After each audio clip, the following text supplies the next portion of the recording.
সংগ্রাম সংগ্রাম দিয়েছি তো রক্ত আরো দেব রক্ত রক্তের বন্যায় ভেসে যাবে অন্যায় রক্তের বন্যায় ভেসে যাবে অন্যায় দিয়েছি তো রক্ত আরো দেব রক্ত আকর্ষে সংগ্রাম সংগ্রাম সংগ্রাম লড়াই না রাজপথ রাজপথ রাজপথ লড়াই লড়াই লড়াই চাই লড়াই করে বাঁচতে চাই লড়াই করে বাঁচতে চাই লড়াই লড়াই লড়াই চাই ছাত্রলীগ নামধারীরা ছাত্রদের উপর জনগণের উপর অন্যায়ভাবে জুলুম নির্যাতন করেছে তাদের শাস্তির সঙ্গে এই মামলাগুলো পরিচালনা করার কথা ছিল কিন্তু অত্যন্ত দুঃখ এবং মারাত্মক হৃদয়ে আমাদেরকে বলতে হচ্ছে ছাত্র নামধারী কিছু ফরঙ্গার যারা ছাত্রলীগের চেয়েও ভয়ঙ্কর তারা মামলা বাণিজ্যের সাথে জড়িত হয়েছে 24-এর বিপ্লবী ছাত্র জনতাকে কুলসিত করার জন্য চক্রান্তে লিপ্ত হয়েছে তাদের অন্যতম একজন হচ্ছে মৌলভীবাজারের একজন কুরঙ্গার নিজাম তার কর্মীরা আমরা বলে দিতে চাই শুধু নিজাম নয় যত জোরে অপরাধ আমাদের হাতে আসবে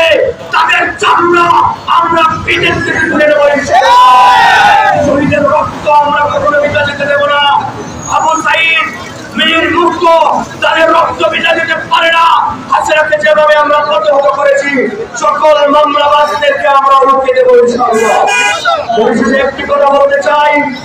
এই সমস্ত মামলা হয়েছে এর অপরাধ যে মানুষকে ঢোকানো হয়েছে এই মামলাবাজরা সুপরিকল্পিতভাবে কিছু মানুষের নাম ঢুকিয়েছে যাতে এর থেকে ফায়দা নেওয়া যায় আহ্বান করবো আসলে আমরা হাতে হাত রাখি এই সমস্ত নিরপরাধ মানুষকে যদি আমরা মুক্ত না করতে পারি তাহলে স্বৈরাচার এবং আমাদের মধ্যে কোনো পার্থক্য থাকবে না আমরা চাই যে সমস্ত নিরপরাধ মানুষরা ঢুকেছে তাদেরকে অতি দ্রুত আইনি আদালতে গ্রেফতার করতে হবে এবং এই সমস্ত মামলাবাজদেরকে আমরা রুখে দিতে হবে প্রয়োজনে এই মামলাবাজদের আমরা একটা ব্যাপার লক্ষ্য করেছি তাদের রাজনৈতিক কিছু পরিচয় আমাদের সামনে আসছে মামলাবাজদের কোনো পরিচয় নাই এরা দুর্নীতিবাজ পাটনার এবং দাউদ তাদের রাজনৈতিক কোনো পরিচয় হতে পারে না এই মামলাবাজদের পক্ষে যদি কোনো রাজনৈতিক শক্তি এখন আমাদের কাছে আমাদের বিরুদ্ধে দাঁড়াতে চায় আমরা সেই সমস্ত রাজনৈতিক দলের বিরুদ্ধে যেতে বাধ্য হবো শিক্ষার্থী বন্ধুরা পরিশেষে আরেকটি কথা বলতে চাই যেহেতু আজকে মামলা বাণিজ্য নিয়ে মানববন্ধন আরেকটি করা হচ্ছে প্রশাসনের ভাইদের প্রতি আমাদের একটু দাবি হচ্ছে বিগত 17 বছর আপনাদের আচরণে বাংলার জনগণ অতিষ্ঠ ছিল কিন্তু ইদানিং আপনাদের আচরণে আমরা সন্তুষ্ট হতে পারছি না অপরাধীদেরকে আপনারা গ্রেফতার করছেন না নিরপরাধ মানুষদেরকে গ্রেফতার করে আপনারা আমাদেরকে এবং দেশের জনগণের মধ্যে একটি সুরক্ষা তৈরি করতে চাচ্ছেন আমরা চাই প্রত্যেক অপরাধী সে আওয়ামী লীগ হোক যুবলীগ হোক যেই হোক অপরাধীদেরকে গ্রেফতার করতে হবে এবং তাদেরকে বিচারের আওতায় আনতে হবে পাশাপাশি আরেকটি ব্যাপার আমরা চাই গত 18 জুলাই মৌলভীবাজার আন্দোলনে যে সমস্ত ছাত্রদের নামে মামলা হয়েছে সেই মামলাগুলো নিয়ে আজও ছাত্ররা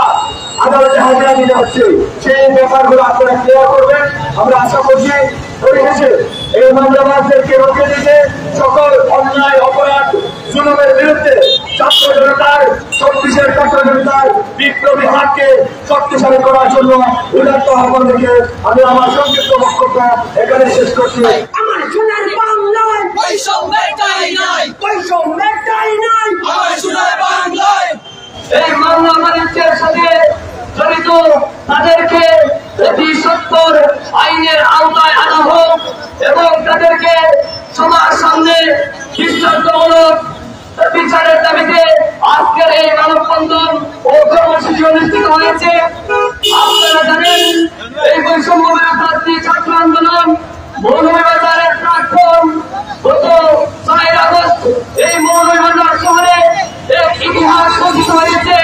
এই ছাত্রলীগ যারা এই ছাত্রদের উপরে হামলা করেছিল তাদেরকে আমরা দূর করে দিয়েছি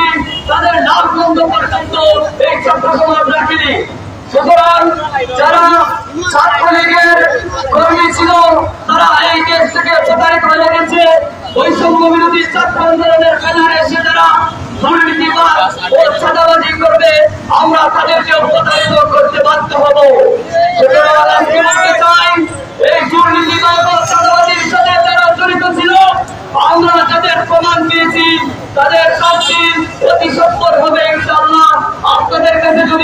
কোন এই সমন্বয় দাবিদারের কোন সঠিক কোন প্রমাণ থেকে থাকে আপনারা আমাদের সামনে তুলে ধরুন, আমরা তাদের অতি সত্তর শাস্তি দেওয়ার ব্যবস্থা করবো। সংগ্রাম সংগ্রাম সংগ্রাম সংগ্রাম সংগ্রাম আবু সাইদ মুক্ত,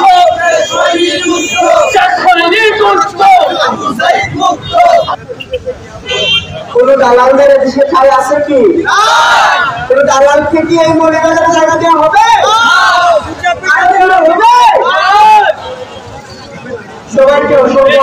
ধন্যবাদ। এই অন্যায়ের বিরুদ্ধে রুখে দিতে আমরা যথেষ্ট খুশি না,